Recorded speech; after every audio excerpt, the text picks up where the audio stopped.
Anong mensahe ang kailangan marinig ng mga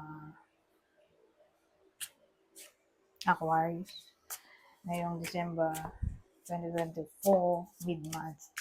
Pwedeng nangyayari na to. Kung mangyayari pala, kung hindi man para sa inyo, itong magiging reading, di baka para sa someone na malapit sa inyo o sa someone na kakilala niyo mismo. Baka may lumabas na gender mamaya, gawin nyo na lang energy, masculine at feminine energy. Pwede rin naman na huwag nyo napansinin ang gender. Hindi ko masasabi kung anong magiging reading.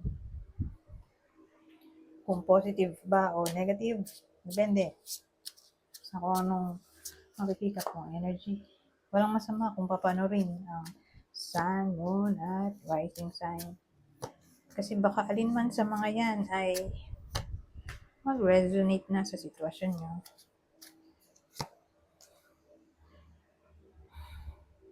Ito maganda. Maganda in a way na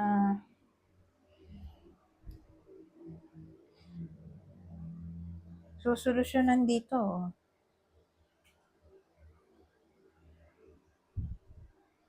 Kasi ano to parang ongoing battle. Ang battle ay any form ng conflict, tension, ano ba to? Conflict, tension, struggle, overloaded ng mga kung ano-anong responsibility, burden. Ano pa ba to? Pressure.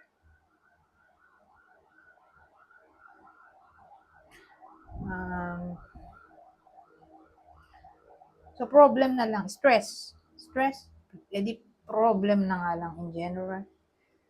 Pero, dahil nga action at susolusyonan dito, magsasaya, Ganun ang dating sa akin.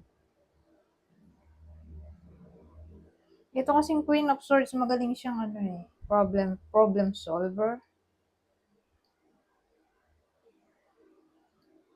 So, ganun ang dating dito. Nangyayari na nga to actually, itong dalawang to. Marami siyang iniisip na problema. Pero tingin ko, hindi niya tatakbuhan at ayusin niya. I-face niya yung kanyang problem of fear. At ito, magiging masaya siya. Yung iba sa inyo, okay?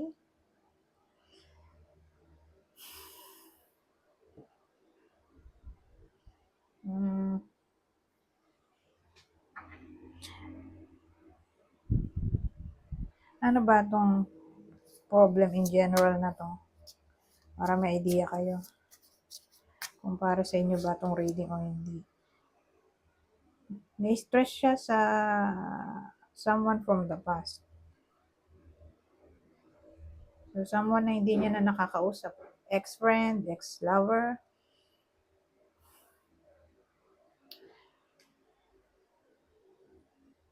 Ay, ganun. Basta someone from the past na yan.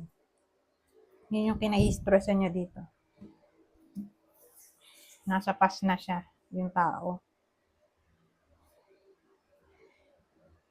Hindi na sila nagko-connect. Ayan, anong gagawin niya?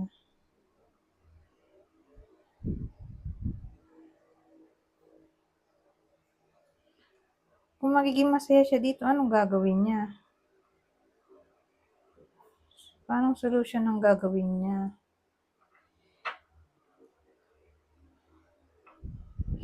Kasi yung Queen of Swords, cold-hearted person. Nangingibabaw ang logic kaysa emotion. So, probably, ayaw niya ng komplikadong sitwasyon. So, gagawin niyang simple. Paano magiging simple? Mag-move on na lang siya. Kung ayaw, edi wag. Yun lang yun. Hindi siya maghahabol. Whether babae o lalaki nanonood. Ginawa ko ng energy to sa tao. So, ganito na lang. Sino tong someone from the past?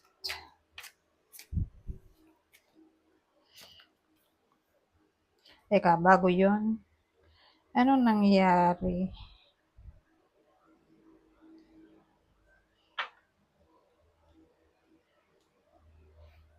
Clarify nga natin to para magkaroon tayo ng definite answer kung ano ba to.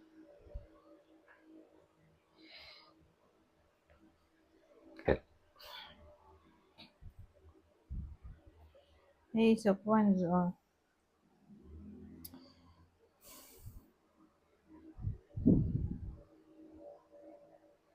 Well, ang dating kasi sa akin, yung someone from the past, marami siyang gusto. Hindi niya nga alam kung ano eh, dito. Ano siya eh, Ace of Wands. Ang dating sa akin, para siyang ningas kugon. Hindi siya makontento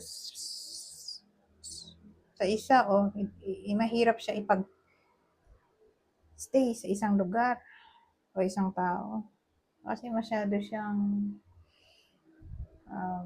hyper. So, pag hyper, galaw ka ng galaw. So, ganon. Kung baga, yun yung reason kung bakit na-stress yung babae dun sa ex-lover siguro to. Oh, ex-crush. Kaya lang yung person niya, marami gusto.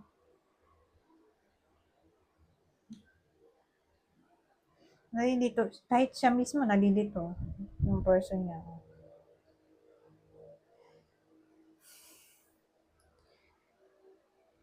Nasa period siya na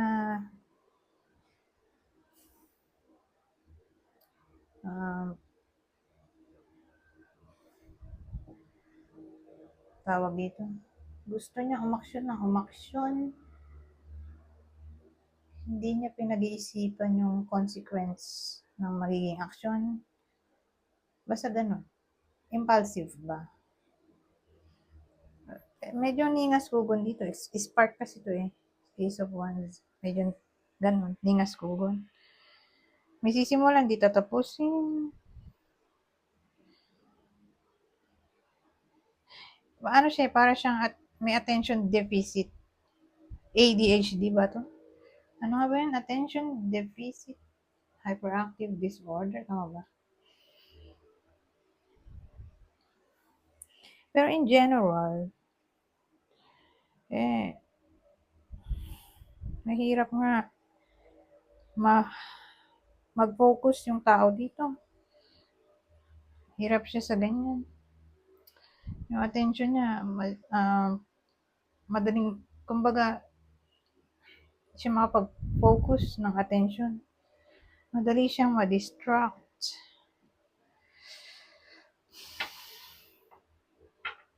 Ito yun yung person ng iba sa inyo. Ex-crush o ex-lover. Anyway, no contact naman to. So, no. Teka. Anong mensahe dito? Pero kung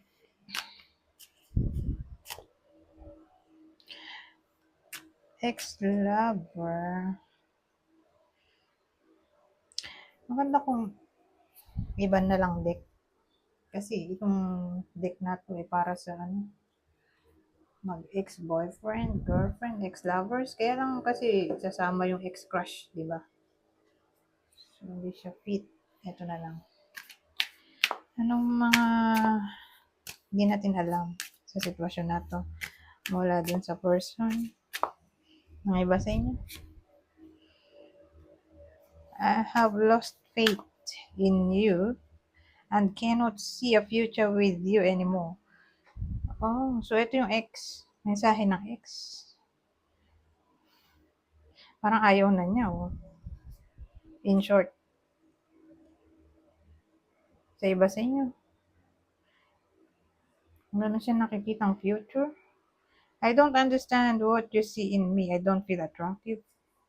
Hindi daw niya maintindihan kung anong nakita mo sa kanya. Feeling niya, hindi naman daw siya attractive. At ang huli, ano ba to? Dalawa ba to? Isa lang pala. Ay, this connection bores me to death. I need something more exciting. Oh, di ba? Sabi ko sa inyo madaling maboard yung tao dito. Hindi siya makapag-focus ng attention. Lagi siyang on the go sa something na exciting.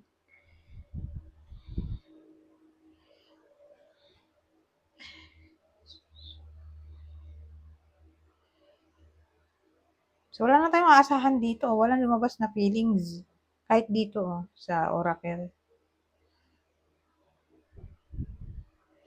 Tama lang na mag-move on yung iba sa inyo.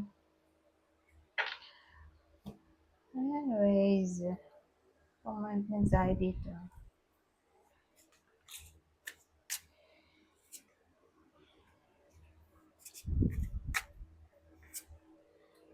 Oh. Isang spread na lang. Pati yung isang deck. Last decks. Teka. Masikip. Ayusin ko lang. Sandali.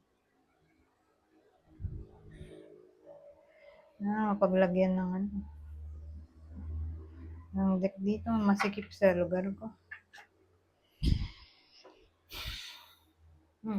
So ano to? Acorn. O acorn. Tapos blood. Excuse me.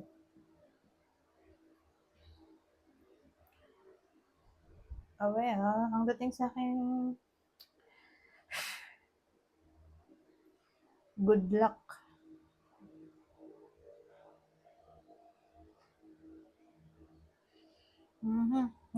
May potential ng luck.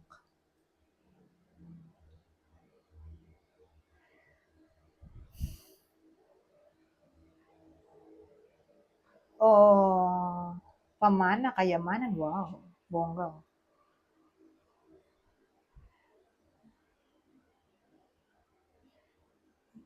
Sobrang nang dating sa akin. Baka magkaroon ng pamana. Pamana. Who knows? Yung iba sa inyo, baka nga meron na talaga at inaayos. So, kung inaayos na, nasa process na, di ba? May result na sa mid-month ng December ngayon.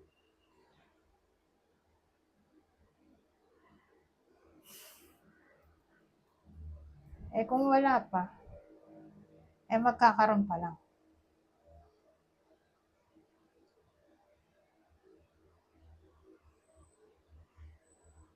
Para makakatanggap ang iba sa inyo ng pamana o gamit mula sa someone na yumao na alahas ba to?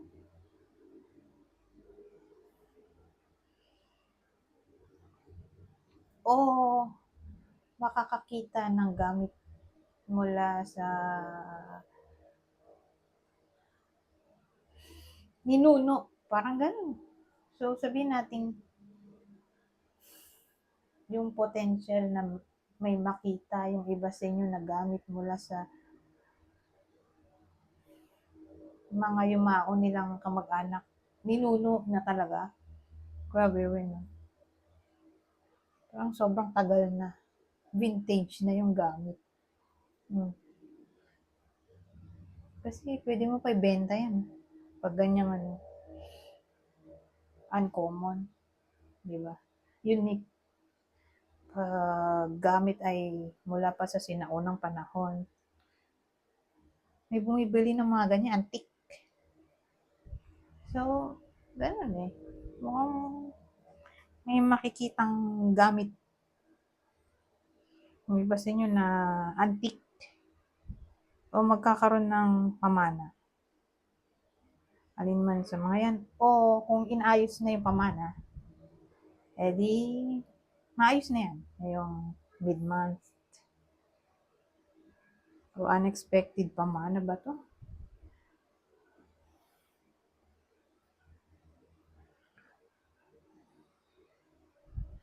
Ngayon, kung sabihin natin na-drain, pangalawang senaryo, na-drain yung iba sa inyo sa buong taon na to, sa mga kung ano-ano problema, kumbaga ngayong December, mid-month, revitalize yung iba sa inyo, o ano ba yun? Ma-refresh, o ma-energize na lang siguro. Babalik yung energy, for some reason, parang may something na mapapabuhay ng dugo ng iba sa inyo. Magiging masaya sila, magiging masigla.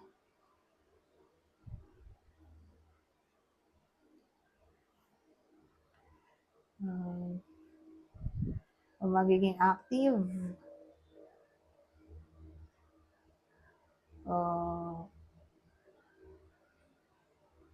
basta energize na lang. Mahirap. Etong uli. Hindi. Ang masasabi nito. Transformation. Oh, so ito maganda in a way na matatransform daw ang buhay ninyo. Particular sa topic ng confidence. So, kung naging shy type yung iba sa inyo, magiging confident sila ngayon. Ngayong mid-month. So, kung naging shy type, itong mga nakarang araw, buwan, o whole life nila, shy type, for some reason, mababago, transformation. Mababago yon at magiging confident sila sa mid-months na to. So, maganda, di ba? Yung transformation. Mag-build ng confidence. Anyways, hanggang dito na lang. Goodbye for now.